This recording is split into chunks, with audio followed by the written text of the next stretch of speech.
Hey everyone, welcome back into the Kennel. I'm Matthew Johnson. This is another episode of Quarantine Kennel. Alabama has finally kind of opened back up. In the state, you can go into retail stores up to 50%. Here in Opelika, I think it's less than that. I think it's like 20% here in Opelika. And beaches are back open. So hopefully we're having some signs that this is starting to clear back up a little bit. One unfortunate thing that I'm sure most of you heard is that prom is canceled. And I know that's really the big bummer for all of us seniors alike, but prom is canceled. But graduation is still up in the air, so there may be some hope to be held out for that, or at least for some kind of specialized ceremony there. But we'll see. So we're still, as I'm filming this, kind of in the quarantine-ish time where we're still kind of stuck at home, and it looks like we'll kind of still be in that weirdly off, not quite normal place, at least for another couple of weeks. If not, maybe a little bit more. Who knows? No one does. But we're going to check in with Ryan and what's happening. And he's going to give us a little bit of information about how he's doing and how he's handling this quarantine life.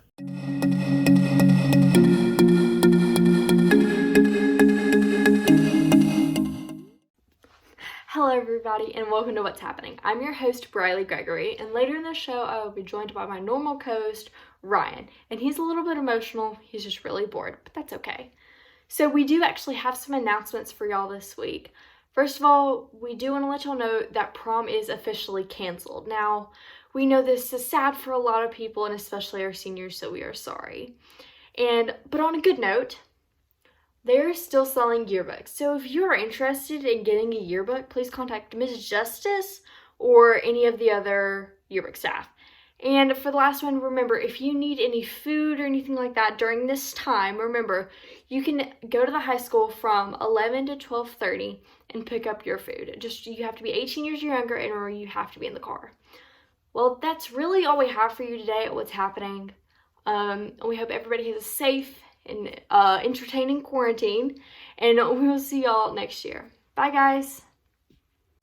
Hey guys, Ryan here. I am exhausted after doing a long day of nothing. Oh man, I am tired. You guys don't even know.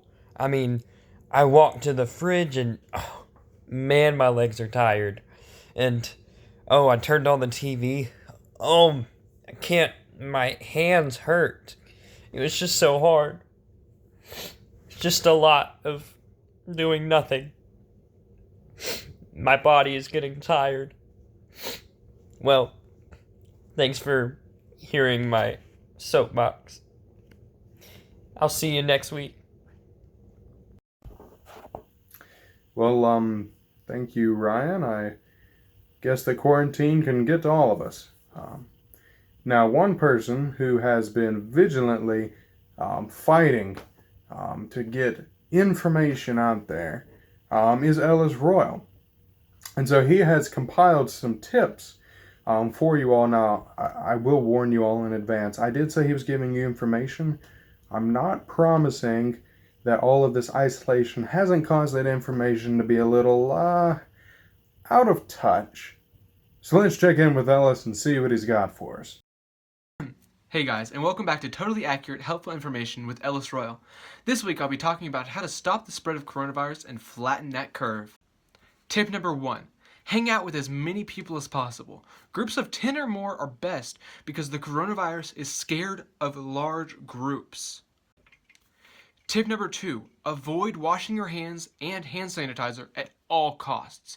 This reduces your immune system and allows the coronavirus to enter your body more rapidly by not touching your face and not using hand sanitizer. Tip number 3. Avoid using masks such as these because they trap in the air that is infected around your face and help the coronavirus into your system.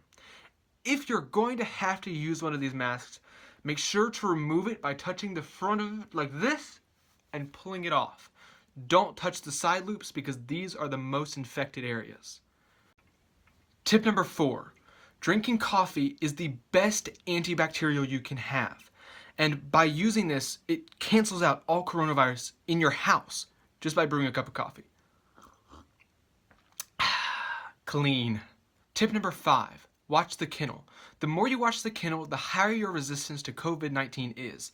And as you know, the higher your resistance to COVID-19, the higher your resistance to the coronavirus, because they're the same thing. You don't have to keep calling it COVID-19. Thanks for watching totally accurate and useful information with Ellis Royal. That's all for this week. Back to Matthew. Well, thank you, Ellis. I'm not sure if I will be personally following all of those tips, but I do appreciate the effort. Now, people who have actually been putting in good, true effort is the great staff and administration here at Opelika High School. A lot of people at Opelika really, sometimes, some students can only get their meals from the high school, as unfortunate as that is. And when high schools closed down, that became in danger. Some people weren't able to eat as much. But the school's administration and staff has been wonderful about partnering together with people and feeding the citizens of Opelika. And so we had Selena Ullman go out and learn some more. So I'm going to go ahead and shoot it on over to Selena, and she's going to let you guys in on what has been happening to help feed Opelika. Over the last month and a half, Opelika City Schools faculty and staff members have been distributing food to members of the community. We spoke with Assistant Principal of Opelika High School, Kelly Fisher, and she told us a little bit about how it's impacting our community during this time of quarantine. I'm here with Miss Fisher, one of the assistant principals at Opelika High School, and we're actually here at Opelika High School. Miss Fisher, can you tell me a little bit of what's happening today? Sure. We are here today distributing meals just like we do Monday through Friday between 11 and 12:30.